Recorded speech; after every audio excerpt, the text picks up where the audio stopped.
नमस्कार मित्रों, basic astrology में मैं विनोद राजपूत आपका स्वागत करता हूं। पिछली वीडियो में हमने बात की थी विवाह का समय D1 चार्ट देखकर कैसे ज्ञात करते हैं, विवाह का उम्र कैसे ज्ञात किया जाता है, किस उम्र में विवाह होगा हम 5 मिनट में कैसे पता कर सकते हैं। वो वीडियो आप लोगों ने बहुत पसंद की और आज हम उसी टॉपिक को आगे बढ़ाते हैं। हम ये पता करने वाले हैं कि नौकरी किस उम्र में लगेगी, D1 चार्ट देखकर हम 5 मिनट में पता कर सकते हैं। इस वीडियो को देखकर वो व्यक्ति भी अपनी नौकरी लगने का समय पता कर सकता है जिसे कुंडली की थोड़ी बहुत बेसिक जानकारी है।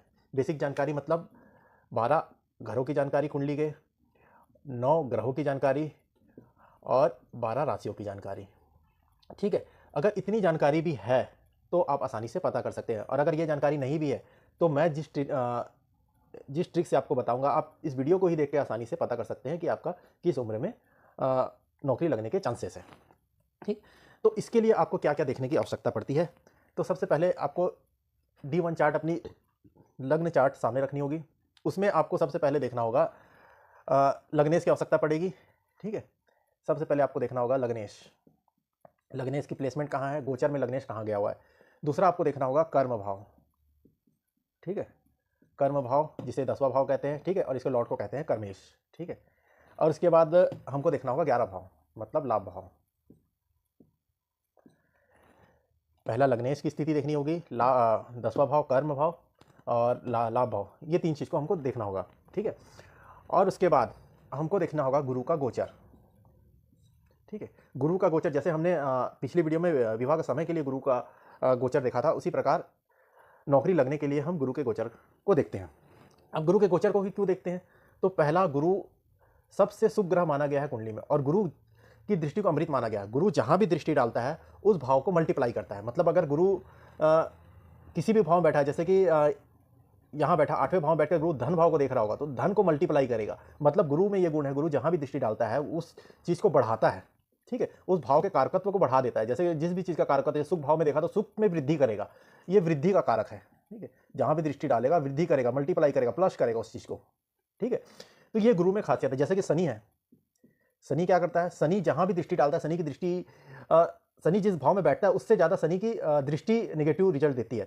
जहां भी शनि देगा वहां माइनस करेगा। जैसे शनि अगर कर्म भाव में बैठकर अगर सुख भाव को देखता है तो सुख में कमी लाता है। ठीक है, माइनस करता है। उसी प्रकार जब गुरु दृष्टि डालता है तो मल्टीप्लाई करता है, प्लस करता है, बढ़ाते चले जाता है। तो यहाँ पर हम गुरु को देखते हैं, गुरु का गोचर देखते हैं। तो गुरु गोचर में जाके कुछ दृष्टियां, वो दृष्टियां अगर कर्म भाव में डालता है तो किस प्रकार से हमारे नौकरी के योग बनते हैं उसके बारे में हम अभी देखते हैं। तो गुरु की दृष्टियां कौन कौन सी होती है, तो गुरु की दृष्टि होती है 5वीं दृष्टि, 7वीं दृष्टि और 9वीं दृष्टि। ये गुरु की 3 दृष्टियां होती हैं। तो जब जब गुरु गोचर में कर्म भाव में दृष्टि डालेगा, 10वें भाव में दृष्टि डालेगा, तो तब तब नौकरी के योग बनेंगे। तो गुरु की दृष्टि कैसे काम करती है, मान लो कि गुरु यहाँ लग्न में बैठा हुआ है तो गुरु की 5वीं दृष्टि कैसे काउंट करेंगे, जैसे जहां गुरु बैठा वहां से काउंट करेंगे 1 2 3 4 5, तो 5वीं दृष्टि यहाँ पड़ी। इसी प्रकार 5 के बाद 6 7, तो 7वीं दृष्टि यहाँ पड़ी, और 7 के बाद 8 9, तो 9वीं दृष्टि यहाँ आई। तो गुरु की 3 दृष्टियां इस प्रकार से गुरु की दृष्टि पड़ती है। तो अब देखते हैं कि गुरु कहाँ कहाँ बैठकर गोचर में नौकरी के योग बनाता है। तो जब गुरु गोचर करके कहाँ चले जाएगा, धन भाव में बैठ गया आगे। ठीक है, तो यहाँ से 1 2 3 4 5 6 7 8 9, 9वीं दृष्टि कहाँ पड़ गई, कर्म भाव में। तो यहाँ पर जब गुरु बैठ गया तो यहाँ पर 9वीं दृष्टि डालकर ये नौकरी के योग बना देता है। ठीक है, और गोचर में जब ये गोचर की बता रहा हूँ, गुरु गोचर में आएगा, गोचर में जब धन भाव में आएगा और अपनी 9वीं दृष्टि कर्म भाव में डालेगा तो क्या बनेंगे, नौकरी के योग निर्मित हो जाएंगे, नौकरी लगने के। और अगर व्यवसाय कर रहा है तो व्यवसाय में बढ़ोतरी हो जाएगी।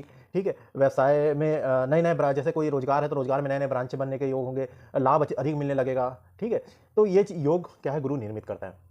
और जब गुरु आ जाएगा कहाँ, 4थे भाव में। ठीक है, 4थे भाव में अगर गुरु बैठा है तो 7वीं दृष्टि डाल दिया यहाँ पे, तो भी रोजगार के अवसर प्राप्त होंगे, नौकरी लगने के योग प्राप्त होंगे।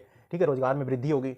इसी प्रकार गुरु अगर बैठा हो, कहाँ बैठा हो, 6ठे भाव में बैठा हो, 6ठे भाव में बैठा हो तो यहाँ से 5वीं दृष्टि, पहली दूसरी तीसरी चौथी 5वीं दृष्टि कहाँ डाल दिया, कर्म भाव में, तो भी क्या होंगे, नौकरी लगने के योग बनेंगे। अगर बेरोजगार है तो नौकरी लगेगा, अगर नौकरी लगा हुआ है तो पदोन्नति होगा, और अगर रोजगार करते हैं तो रोजगार में रोजगार के नए अवसर प्राप्त होंगे। ठीक है, इनकम बढ़ेगा। तो ये चीज़ें देखने को मिलती है। अब इसी प्रकार गुरु अगर बैठा हो, ये तो पहला कर्म भाव में दृष्टि वाला हो, अब गुरु अगर लाभ भाव में भी दृष्टि डालता है तो भी नौकरी लगने के योग बनते हैं।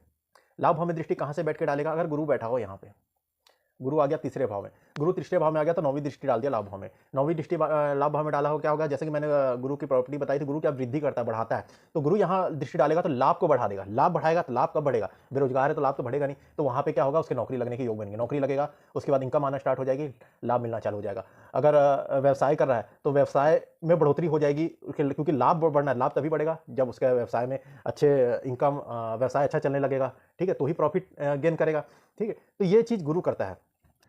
तो अब जब गुरु बैठा हो पांचवें भाव में, पांचवें भाव में गुरु बैठा हो तो यहाँ से दृष्टि डाला, सातवीं दृष्टि डाल दिया यहाँ पे लाभ भाव में, तो भी नौकरी लगने के योग बनेंगे, नए रोजगार मिलने के योग बनेंगे। क्यों? क्योंकि लाभ में वृद्धि करा देगा गुरुदेव।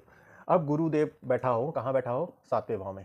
यहाँ गुरु बैठा हो तो पांचवी दृष्टि कहाँ डाल दिया? लाभ भाव में, तो भी नए नौकरी रोजगार के अवसर प्राप्त होंगे, ठीक है। अब उसके बाद हम देखते हैं, ये तो हो गया गुरु रोजगार, गुरु बनाने के गोचर में यहाँ जाने पे रोजगार के नए अवसर प्राप्त करता है, नौकरी लगने के योग बनाता है। इसके साथ साथ आपको लग्न में लग्नेश की स्थिति भी देखनी पड़ेगी।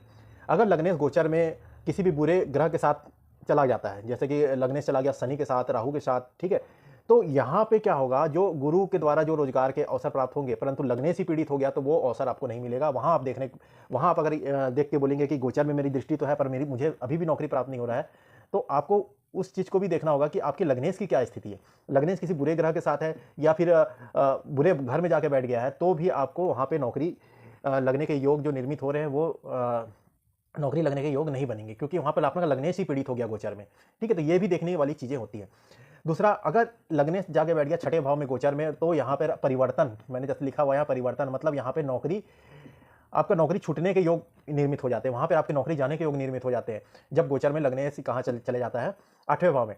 और नौकरी जब यहाँ पर चली जाएगी तो गुरु फिर योग बनाता है, गुरु गोचरवासी जब यहाँ पर कर्म भाव में या लाभ भाव में दृष्टि डालता है तो फिर वो नई नौकरी लगने के योग भी निर्मित होते हैं, ठीक है।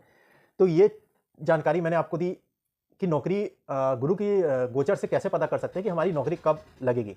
अब गुरु का गोचर कब कहाँ होगा? इससे पहले की वीडियो में भी मैंने, पिछली वीडियो में भी मैंने बताया था कि गुरु के गोचर को कैसे ज्ञात किया जाता है। हम जानते हैं कि गुरु क्या करता है? एक भाव में 1 वर्ष रहता है, ठीक है, एक भाव में 1 वर्ष रहता है। तो हम लग्न कुंडली में देखते हैं, लग्न कुंडली में जहाँ भी गुरु बैठा हुआ है, पहले साल में जब व्यक्ति का जन्म होता है तो गुरु जहाँ जिस भाव में बैठा होता है, जब व्यक्ति 1 साल बड़ा होता है, अगर 2 साल का हो जाएगा तो वो भाव चेंज कर देगा, दूसरे भाव में चला जाएगा। जैसे कि जन्म के समय गुरु बैठा हुआ है भाग्य भाव में, तो जब व्यक्ति 2 साल का हो जाएगा दूसरे साल में कर्म भाव में चला जाएगा।